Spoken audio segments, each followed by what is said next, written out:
जय माँ भगवती, जय माँ दुर्गा। मातंग शिव का नाम है। इनकी शक्ति मातंगी देवी है। मातंगी के ध्यान में बताया गया है कि श्याम वर्णा है और चंद्रमा को मस्तक पर धारण करती हैं। भगवती मातंगी त्रिनेत्रा, रक्तमय सिंहासन पर आसीन, नील कमल के समान कांति वाली तथा राक्षस समूह रूप अरण्य को भस्म करने में दावानल के समान है। इन्होंने अपनी 4 भुजाओं में पाश, अंकुश, खेटक और खड़ग धारण किए हैं। यह असुरों को मोहित करने वाली एवं भक्तों को अभिष्ट फल देने वाली है। गृहस्थ जीवन को सुखी बनाने, पुरुषार्थ सिद्धि और वाग विलास में पारंगत होने के लिए मातंगी की साधना श्रेयस्कर है। महाविद्याओं में ये 9वें स्थान पर परिगणित है। दुर्गा सप्तशती के 7वें अध्याय में भगवती मातंगी के ध्यान का वर्णन करते हुए कहा गया है कि वे रत्नमय सिंहासन पर बैठकर पढ़ते हुए तोते का मधुर शब्द सुन रही हैं। उनके शरीर का वर्ण श्याम है। वे अपना एक पैर कमल पर रखे हैं।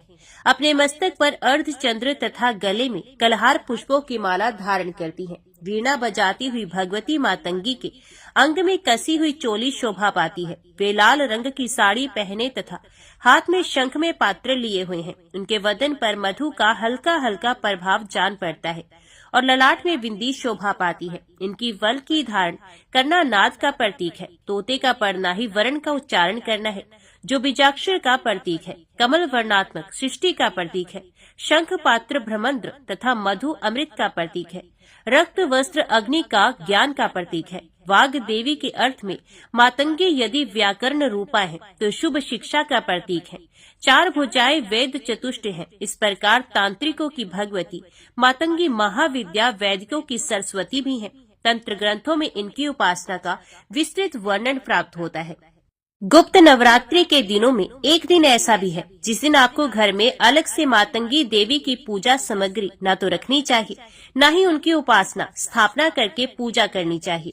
आप मन में उनका ध्यान कर लीजिए, लेकिन उनकी प्रकट रूप में पूजा नहीं की जाती।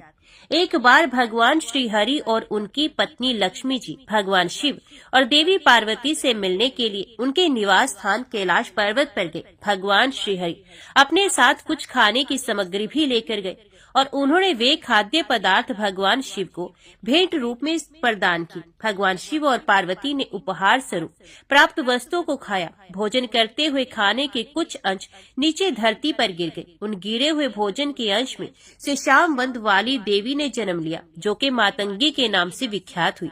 देवी का प्रादुर्भाव क्योंकि धरती पर गिरे हुए उत्कृष्ट भोजन से हुआ था, जिसके परिणाम स्वरूप देवी का भोजन सामग्रियों से है। इन्हीं वस्तुओं से भूख से देवी की पूजा की जाती है और उन्हें भोग अर्पित किया जाता है। क्योंकि महाविद्या मातंगी का ये स्वरूप माता सरस्वती के समान है, इसलिए इनकी समानता करने से, इनका ध्यान करने से माता सरस्वती की पूजा के समान ही लाभ भी प्राप्त होता है। इससे व्यक्ति की बुद्धि और विद्या का विकास होता है और वाणी भी मधुर होती है। महाविद्या मातंगी के आशीर्वाद से कला और संगीत के क्षेत्र में उन्नति भी देखने को मिलती है। साथ ही महाविद्या माता की पूजा करने से हर प्रकार के जादू टोने या मोह माया से भी मुक्ति पाई जा सकती है। अगर किसी के ऊपर कहते हैं कोई जादू टोना कर दिया हो, तो आप महाविद्या मातंगी की पूजा मन ही मन पूजा कर सकते हैं, उनसे प्रार्थना कर सकते हैं। वे आपकी समस्याओं को दूर करेंगी। आज गुप्त नवरात्रि का 10वां और अंतिम दिन है। 10 महाविद्याओं में 10वीं महाविद्या के रूप में महाविद्या कमला देवी की पूजा की जाती है। शास्त्रों में माँ कमला को भाग्य, सम्मान, पवित्रता और परोपकार की देवी माना गया है। महाविद्या कमला सभी दिव्य गतिविधियों में ऊर्जा के रूप में मौजूद रहती है। माँ कमला भगवान विष्णु की दिव्य शक्ति है। इनकी पूजा करने से महालक्ष्मी जी की पूजा के समान पुण्य प्राप्त होता है। माँ कमला अपने भक्तों को धन और ऐश्वर्य का वरदान देती हैं। खासकर गर्भवती महिलाओं के लिए महाविद्या कमला की पूजा बहुत ही महत्वपूर्ण होती है, क्योंकि माँ कमला गर्भवती स्त्री के गर्भ की रक्षा करती हैं, उनका पोषण करती हैं। महाविद्या कमला का रूप देवी लक्ष्मी के समान मन को शांति प्रदान करता है। महाविद्या कमला प्रसिद्धि, भाग्य और धन की देवी है। अगर कोई गुप्त नवरात्रि में सच्चे मन से महाविद्या कमला की पूजा करता है तो उसे धन और समृद्धि की प्राप्ति होती है। इसके अलावा गर्भधारण और बच्चों के अच्छे विकास के लिए भी इनकी पूजा की जाती है। महाविद्या कमला को भाग्य, सम्मान, पवित्रता और परोपकार की देवी भी माना जाता है। महाविद्या कमला की पूजा करने के बाद गुप्त रूप से कन्याओं को दान देना चाहिए या गुप्त रूप से कन्या भोज कराना चाहिए। कन्याओं की उम्र 9 से कम वर्ष की होनी चाहिए। महाविद्या कमला की पूजा करने के लिए सुबह स्नान आदि से निर्वृत्त होने के बाद एक लकड़ी की चौकी के ऊपर लाल वस्त्र बिछाकर उसके ऊपर तांबे की प्लेट में एक कमल का गुलाब का पुष्प रखें और पुष्प के बीच में सिद्ध प्राण प्रतिष्ठा युक्त कमला यंत्र की स्थापना करें। कमला यंत्र के दाईं ओर भगवान शिव और अपने गुरु जी की फोटो की स्थापना करें। कमला यंत्र के समक्ष शुद्ध घी का दीपक प्रज्वलित करें और विधि पूर्वक यंत्र का पूजन करें और मंत्र का जाप करें। महाविद्या कमला की साधना या पूजा की जानकारी को हमेशा गुप्त रखना चाहिए, नहीं तो ये साधना या पूजा सफल नहीं होती है। पूजा करने के बाद हवन करें। हवन खुद से करना चाहिए। हवन के लिए कमल गट्टे, लाल पुष्प, शुद्ध घी और हवन सामग्री मिलाकर रखें। इन सभी सामग्रियों से हवन कुंड में आहुति देनी चाहिए। आहुति देते समय सभी 10 महाविद्याओं का एक बार फिर से स्मरण करना चाहिए। साथ ही नवदुर्गाओं के सभी 9 स्वरूपों का भी ध्यान और उनके मंत्रों का जाप करना चाहिए। गुप्त नवरात्रि में कन्या भोज करने के लिए आप खुद के घर पर कन्याओं को आमंत्रित न करके अपने आसपास के मंदिर में या आसपास की जगहों पर जाकर कन्याओं को जो भी भोग प्रसाद है वे दे सकते हैं, दक्षिणा दे सकते हैं, उन्हें उपहार आदि दे सकते हैं। यदि घर में कोई छोटी कन्या हो तो आप उनकी पूजा अपने घर पर कर सकती हैं। ध्यान रखें कि कन्या पूजन भी गुप्त रूप से ही करना चाहिए। यदि आपके व्रत या कन्या पूजन की जानकारी उजागर हो जाती है तो उससे भी गुप्त नवरात्रि के व्रतों का या पूजा का फल प्राप्त नहीं होता। इसके बाद व्रत का पारना जो भी भोग प्रसाद, हलवा, पूरी, खीर के रूप में आपने महाविद्याओं को अर्पित किया है उसी को प्रसाद रूप में ग्रहण करना चाहिए। कलश विसर्जन या जो भी पूजन सामग्री का विसर्जन करना है वे आपको अगले दिन सुबह सुबह सूर्य उदय के बाद ही कर लेना चाहिए। जिन लोगों के यहाँ ऐसा करने की परंपरा नहीं है वो 10वीं तिथि को यानी 10 महाविद्याओं का पूजन करने के बाद भी शाम को सूर्यास्त से पहले विसर्जन कर सकते हैं। हालांकि 10 दिन महाविद्याओं की पूजा सुबह और शाम को करने के बाद ही विसर्जन करना शुभ माना जाता है और पूजा सामग्री का या कलश का विसर्जन बिल्कुल उसी तरह से किया जाता है जिस प्रकार से आप प्रकट नवरात्रि में करते हैं, यानी कि जो भी पुष्प आदि है, अक्षत है, उनका विसर्जन आप बहते जल में कर सकते हैं। जो भी आपने माता रानी को चुनरिया, कलावा अर्पित किया हुआ है उसे आप घर के मुख्य द्वार पर या अपने घर की तिजोरी में रख सकते हैं। कलावे को अपने हाथ में या परिवार के सदस्यों के हाथ में बांध सकते हैं। कलश का जल आप किसी पौधे में विसर्जित कर सकते हैं। उससे पहले उस जल का छिड़काव घर के मुख्य द्वार पर हर कोने में छिड़काव करना चाहिए और उस जल को अपनी आंखों पर, अपने माथे पर भी स्पर्श करना चाहिए। कलश के अंदर जो भी एक का सिक्का आपने डाला है उसे आप अपने घर की तिजोरी में रखें। मंदिर में आप रख सकते हैं और बाकी सब सामग्रियों का विसर्जन आपको बहते जल में कर देना चाहिए। अगर बहते जल की व्यवस्था ना हो तो आप पीपल के पेड़ के नीचे गड्ढा खोदकर भी उस सामग्री को दबा सकते हैं। माता की चौकी हटाने से पहले या विसर्जन करने से पहले आप महाविद्याओं का या माँ भगवती का श्रृंगार करें। जो सुहागन महिलाओं का है उन्हें पूरा श्रृंगार करना चाहिए। देवी को कुमकुम, हल्दी, अक्षत, सिंदूर आदि अर्पित करें और माँ की पूजा में दान का अधिक महत्व होता है। इस दिन भक्त अपनी क्षमता के अनुसार दान करते हैं तो दान आप अन्न, धन, वस्त्र का कर सकते हैं और जो सुहागन महिलाएं होती हैं उन्हें इस दिन सुहाग की सामग्री का भी दान करना चाहिए। इस दिन माता पार्वती की भी विशेष पूजा आपको करनी चाहिए। यदि आपने मिट्टी से प्रतिमा बनाई है तो उसका विसर्जन कर दिया जाता है और अगर धातु की कोई प्रतिमा या पहले से अपने मंदिर में रखी हुई प्रतिमा का आपने स्थापना 10 दिन तक की हुई थी तो आप उन्हें वापस से मंदिर में रखकर फिर से हर दिन नियमित रूप से पूजा कर सकते हैं। और अगर 10वें दिन पीरियड्स के कारण आप विसर्जन या कन्या पूजन नहीं कर पाते हैं तो जो आने वाली पूर्णिमा है उस दिन भी आप गुप्त रूप से कन्याओं को दान या कन्या भोज करा सकते हैं या फिर आप अपने घर में रखी हुई प्रतिमा या कलश का विसर्जन भी पूर्णिमा के दिन कर सकती हैं, जो कि माघ पूर्णिमा होती है। जब भी 10वें दिन या जो भी नवरात्रि का अंतिम दिन होता है, उस दिन जो माताएं बहनें खुद से पूजा करने में समर्थ नहीं होती, उन्हें आने वाली पूर्णिमा के दिन ही विसर्जन या कन्या पूजन करना चाहिए। सबसे अंतिम दिन सच्चे मन से हाथ जोड़कर माँ भगवती के सभी 9 स्वरूपों और 10 महाविद्याओं को प्रणाम कर सच्चे मन से अपने द्वारा रखे गए व्रतों में हुई गलती के लिए, पूजा पाठ में हुई गलती के लिए क्षमा याचना जरूर करनी चाहिए। जो भी भूल चूक आपसे हो गई हो, उसके लिए यदि सच्चे मन से प्रार्थना की जाती है तो उस गलती का कोई दोष नहीं लगता। इसके अलावा यदि इन 10 दिनों में आप कोई विशेष पूजा करना भूल गए हो, कोई विशेष भोग माँ को अर्पित करना भूल गए हो, तो 10वें दिन में अब विसर्जन करने से पहले आप उस भोग को माता रानी को अर्पित कर सकते हैं। कोई खास उपाय यदि आपको बताया गया हो तो वो भी आप 10वें दिन कर सकते हैं। इस प्रकार से गुप्त नवरात्रि की पूजा की जाती है, व्रत पूर्ण किए जाते हैं। इस बात का ध्यान रखना चाहिए कि गुप्त नवरात्रि में जितना गुप्त रहकर पूजा साधना या व्रत रखा जाए या गुप्त दान किया जाए, वो जरूर फलित होता है। जय माँ भगवती, जय माँ दुर्गा। आज हम नवरात्रि के अंतिम दिन श्री देवी सुक्तम का पाठ करने जा रहे हैं, जो हम सबको देवी की महिमा और उनकी शक्ति को समझने का सुअवसर प्रदान करता है। देवी सुक्तम के माध्यम से हम सब देवी की अनंत शक्ति और उनकी करुणा को समझेंगे और अपने जीवन में माँ की कृपा को प्राप्त करने के लिए प्रार्थना करेंगे। ओम देवी सर्वभूतेषु शक्ति रूपेण संस्थिता नमस्तस्यै नमस्तस्यै नमस्तस्यै नमो नमः। कहा जाता है कि महर्षि अमरण की कन्या का नाम वाग था। ये बड़ी ब्रह्मज्ञानी थी। उन्होंने देवी के साथ अभिता प्राप्त कर ली थी और ये पवित्र देवी सूक्तम उसी के उद्गार है। इस सूक्त में ये बताया गया है कि माँ देवी ही इस संपूर्ण जगत की अधिष्ठात्री है और उपासकों को धन देने वाली है। यदि कोई इस तथ्य को असत्य समझता है तो वह दीनहीन जीवन व्यतीत करता है। आइए श्रोताओं, अब हम सब मिलकर देवी सुक्तम का पाठ देवी भगवती को समर्पित करते हैं। देवी और महादेवी को नमस्कार है, शिवा को नमस्कार है, प्रकृति एवं भद्रा को प्रणाम है।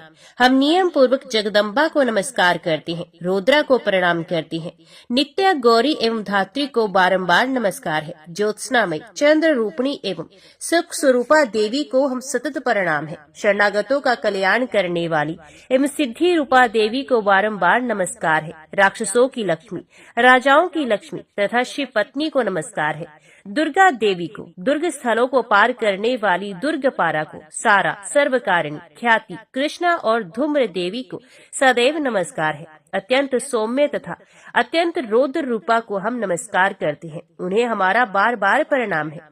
जगत की आधारभूत कृति देवी को बार बार नमस्कार है। जिस देवी को प्राणी मात्र विष्णु की माया कहते हैं, उसको नमस्कार है। जो देवी समस्त प्राणियों में चेतना कहलाती है, उसको नमस्कार है। जो देवी संपूर्ण प्राणियों में बुद्धि रूप से स्थित है, उसको नमस्कार है। जो देवी सब प्राणियों में निद्रा रूप से विराजमान है, उनको नमस्कार है। जो देवी संपूर्ण प्राणियों में शुद्धा रूप से विराजमान है, उनको नमस्कार है। जो देवी संपूर्ण प्राणियों में छाया रूप से स्थित है, उसको नमस्कार है। जो देवी सब प्राणियों में जाति रूप से स्थित है, उसको नमस्कार है। जो देवी सब प्राणियों में लज्जा रूप से स्थित है, उसको नमस्कार है। जो देवी सब प्राणियों में श्रद्धा रूप से स्थित है, उनको नमस्कार है। जो देवी सब प्राणियों में कांति रूप से स्थित है, उनको नमस्कार है। जो देवी सब प्राणियों में लक्ष्मी रूप से स्थित है, उनको नमस्कार है। जो देवी समस्त प्राणियों में वृत्ति रूप से स्थित हैं, उनको नमस्कार है। जो देवी समस्त जीवों में स्मृति रूप से विराजमान है, उनको नमस्कार है, उनको बारंबार नमस्कार है। जो देवी समस्त जीवों में दया रूप से स्थित है, उनको नमस्कार है, उनको बारंबार नमस्कार है।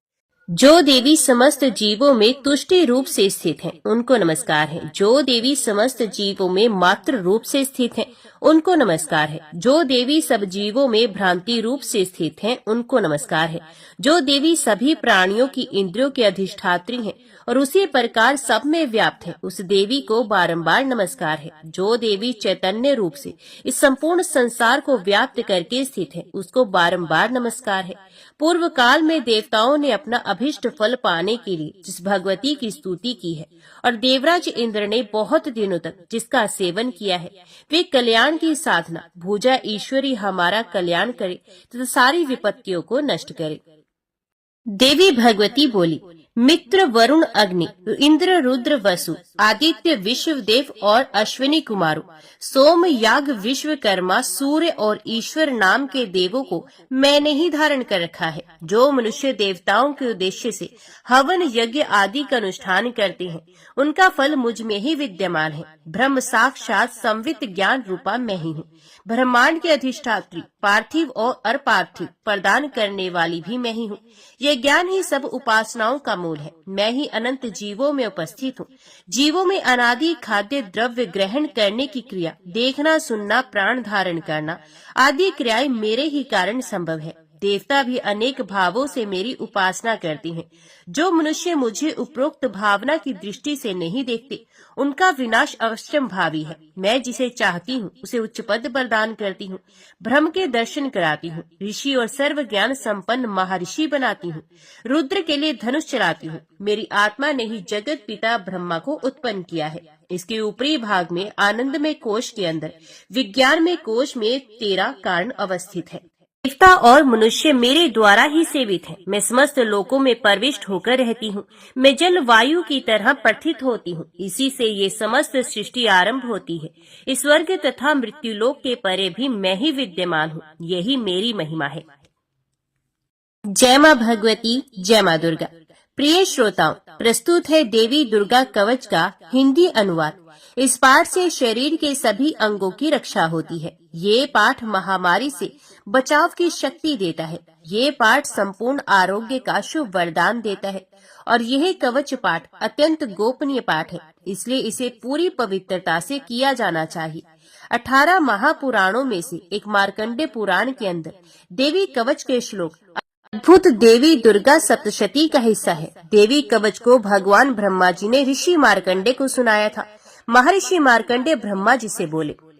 महर्षि मार्कंडेय जी बोले, हे पितामह, संसार में जो गुप्त हो और जो मनुष्यों की सब प्रकार से रक्षा करता हो और जो आपने किसी को आज तक नहीं बताया हो, ये कवच मुझे बताइए। श्री ब्रह्मा जी ने कहा, अत्यंत गुप्त और सब प्राणियों की भलाई करने वाला कवच मुझसे सुनो।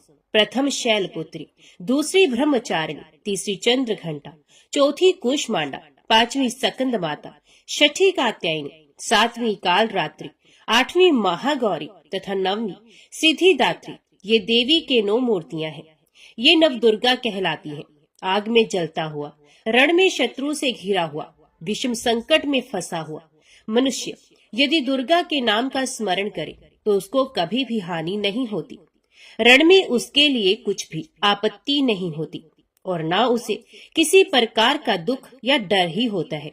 हे देवी, जिसने श्रद्धा पूर्वक तुम्हारा स्मरण किया है उसकी वृद्धि होती है और जो तुम्हारा चिंतन करते हैं उनकी तुम निस्संदेह रक्षा करने वाली हो।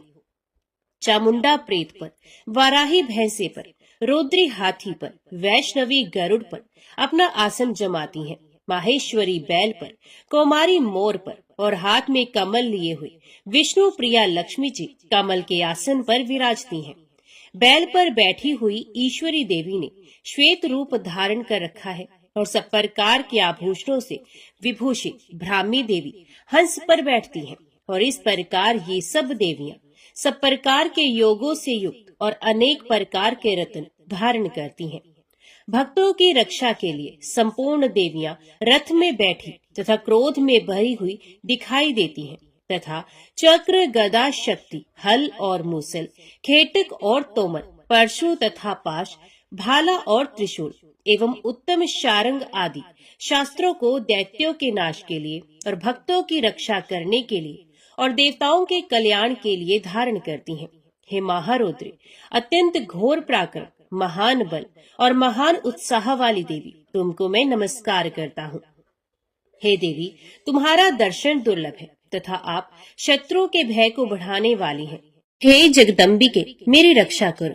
पूर्व दिशा में इंद्र शक्ति इंद्री मेरी रक्षा करे। अग्नि कोण में अग्नि शक्ति, दक्षिण दिशा में वाराही देवी तथा नृत्य कोण में खड्गधारिणी देवी मेरी रक्षा करे। पश्चिम दिशा में वारुणी, वायु कोण में मृग वाहिनी, उत्तर दिशा में कौमारी और ईशान कोण में शूल धारिणी देवी मेरी रक्षा करे। ब्राह्मणी ऊपर की ओर से मेरी रक्षा करे और वैष्णवी देवी नीचे की ओर से मेरी रक्षा करे और इसी प्रकार शव पर बैठी चामुंडा देवी दसों दिशाओं में मेरी रक्षा करे। जया देवी आगे, विजया देवी पीछे की ओर से मेरी रक्षा करे। अजिता बाईं ओर से, अपराजिता दाहिनी ओर मेरी रक्षा करे। उधोतनी देवी शिखा की रक्षा करे तथा उमा मेरे मस्तक पर विराजमान होकर मेरी रक्षा करे। इसी प्रकार ललाट की मालाधारी देवी रक्षा करे और शिवनी देवी मेरी भौहों का संरक्षण करे। भौं के मध्य भाग में त्रिनेत्रणा, नथुनों की यमघंटा देवी रक्षा करे। नेत्रों के मध्य में शंखनी देवी और द्वारवासिनी देवी कानों की रक्षा करे। कपोलों की कालिका देवी और कानों के मूल भाग की भगवती शंकरी रक्षा करे। सुगंधा नासिका की और चर्चिका ऊपर के होंठ की, अमृत कला नीचे की होंठ की, सरस्वती देवी जीभ की रक्षा करे। कुमारी देवी दांतों की और चंडिका कंठ प्रदेश की रक्षा करे। चित्र घंटा गले की घंटी की और महामाया तालु की रक्षा करे। कामाक्षी देवी ठोड़ी की और सर्वमंगला मेरी वाणी की रक्षा करे। भद्रकाली गर्दन की और धनुर्धरी पीठ के मेरुदंड की रक्षा करे। कंठ के बाहरी भाग की नीलग्रीवा और कंठ की नली की नलकूबरी रक्षा करे। दोनों कंधों की खड़गनी और वज्रधारणी मेरी दोनों बाहों की रक्षा करे। दोनों हाथों की दंडनी और उंगलियों की रक्षा अंबिका देवी करे। शूलेश्वरी देवी संपूर्ण नखों की, कुलेश्वरी देवी मेरी कुक्षी की रक्षा करे। महादेवी दोनों स्तनों की और शोक विनाशिनी देवी मन की रक्षा करे। ललिता देवी हृदय की और शूल धारिणी उदर की रक्षा करे। कामिनी देवी नाभि की, गृहेश्वरी गृह भाग की, पूतना और कामिका लिंग की और महेशवाहिनी गुदा की रक्षा करे।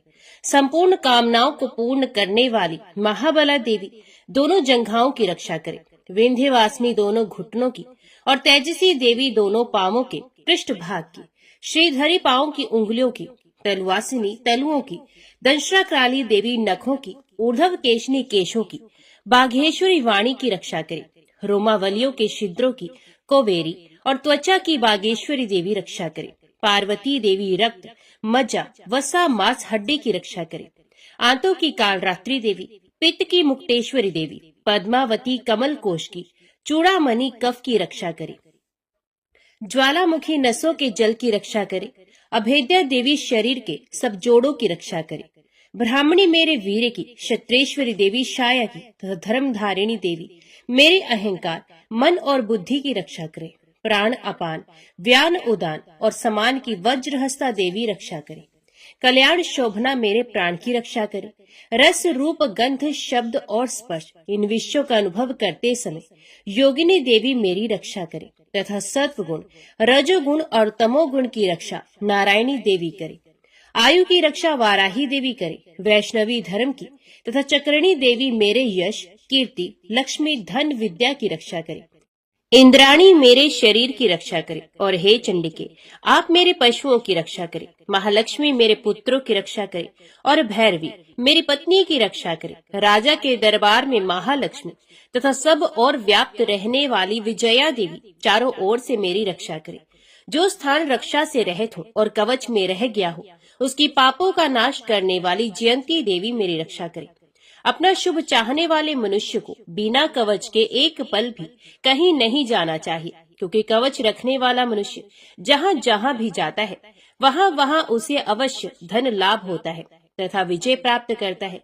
वे जिस अभीष्ट वस्तु की इच्छा करता है वह उसको इस कवच के प्रभाव से अवश्य मिलती है और वह इसी संसार में महा ऐश्वर्य को प्राप्त करता है।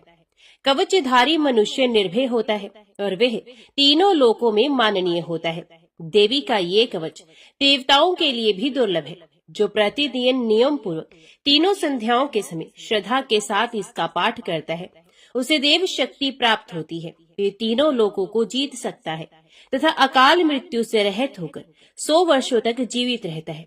इसका लूता, चरम मार्ग, विस्फोटक आदि समस्त व्याधियां समूल नष्ट हो जाती हैं और स्थावर जंगम तथा कृत्रिम विष दूर होकर उनका कोई असर नहीं होता तथा समस्त अभिचारक प्रयोग और इस तरह के जितने यंत्र मंत्र इत्यादि होते हैं इस कवच के हृदय में धारण करने से नष्ट हो जाते हैं। इसके अतिरिक्त पृथ्वी पर विचरने वाले भूचर, नभचर, जलचर प्राणी उपदेश मात्र से सिद्ध होने वाली निमट कोटि के देवता, अपने जन्म से साथ प्रकट होने वाले देवता, कुल देवता, माला आदि डाकिनी शाकिनी अंतरिक्ष में विचरने वाली अत्यंत बलवती भयानक डाकिनियां, ग्रह भूत पिशाच, यक्ष गंधर्व राक्षस, ब्रह्म राक्षस, बेताल कुष्मांड और भैरवादी अनिष्ट कारक देवता भी उस मनुष्य को, जिसने कि अपने हृदय में ये कवच धारण किया हुआ है, देखते ही भाग जाते हैं। इस कवच के धारण करने से मन और तेज बढ़ता है। जो मनुष्य इस कवच का पाठ करके उसके पश्चात सप्तशती चंडी का पाठ करता है, उसका यश जगत में विख्यात होता है। और जब तक वन पर्वत और कानन आदि इस भूमंडल पर है, तब तक यहाँ पुत्र पौत्र आदि संतान परंपरा बनी रहती है। फिर देहांत होने पर ऐसा मनुष्य परम पद को प्राप्त होता है, जो देवताओं के लिए भी दुर्लभ है। और अंत में सुंदर रूप को धारण करके भगवान शंकर के साथ आनंद करता हुआ परम मोक्ष को प्राप्त होता है। जय मां भगवती, जय मां दुर्गा। अपराध क्षमापन स्तोत्र। हे देवी, मुझे मंत्र यंत्र स्तुति आवाहन ध्यान मुद्रा करना आदि का ज्ञान नहीं है। मैं केवल आपका भजन ही करता हूँ, इसलिए मुझे क्षमा प्रदान करें। मैं अज्ञान दरिद्रता और विरह में लिप्त हूँ। हे माता, अपने चरणों में त्रुटि समझते हुए भी स्थान देने की कृपा करें, मेरा उद्धार करने की कृपा करें। पृथ्वी की भांति अपने पुत्रों का सरल स्वभाव जानकर मेरे अपराधों को क्षमा करें, मेरा कभी त्याग न करें। हे जगत माता, मैं तुम्हारी आराधना नहीं कर पाती हूँ, फिर भी मैं चाहती हूँ कि आपका स्नेह मेरे ऊपर बना रहे। हे माता, यदि आपकी कृपा मुझ पर बनी नहीं रही तो मैं पेट ही भरती रहूंगी, स्वपाकी जल पाकी माधुपाकी होकर भी निराश्रित बनी रहूंगी। हे जननी, जपनीय जप विधियों का ज्ञान प्राप्त करने का क्या तरीका है? चीता की भस्म लगाकर हलाहल विष का पान करने वाले, जटाधारी कंठ में सर्पों की माला डाले, पशुपति शंकर के पति वाले, कपाल हाथ में लिए तीनों लोगों का पालन करने वाली, जगदीश की पदवी देने वाली, हे भवानी, मुझे अपने चरणों में स्थान दो।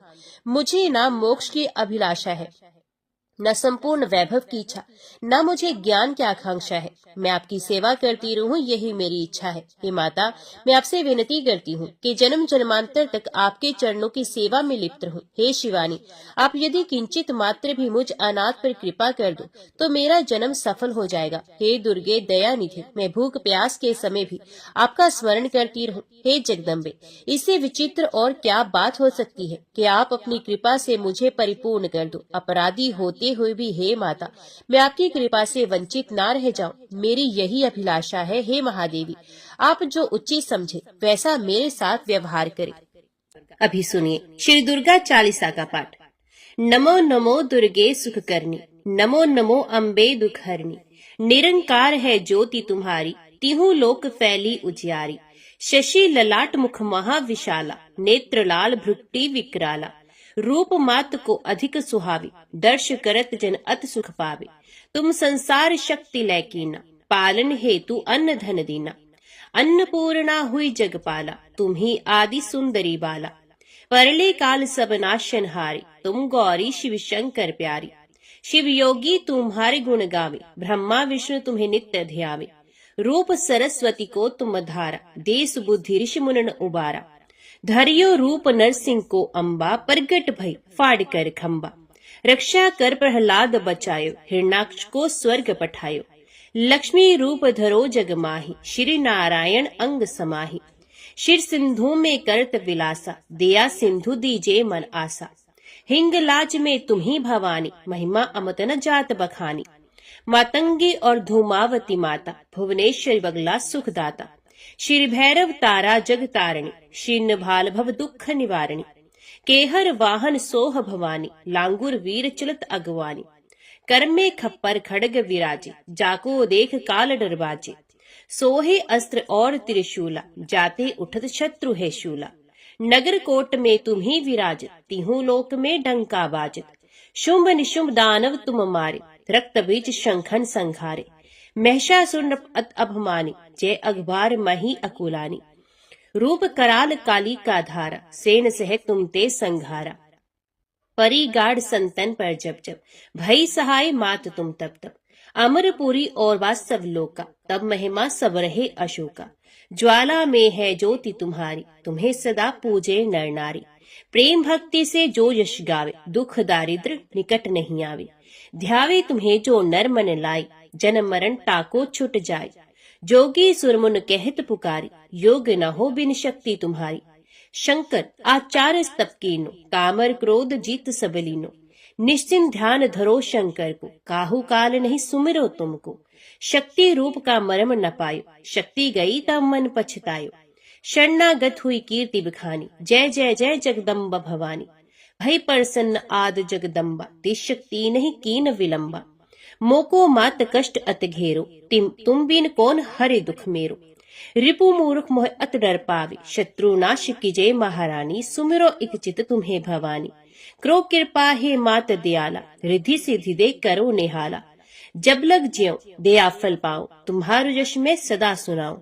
दुर्गा 40 साथ जो कोई गावे, सब सुख भोग परम पद पावे। देवी दास शरण निज जानी, करहो कृपा जगदम्ब भवानी। जय माँ भगवती, जय माँ दुर्गा।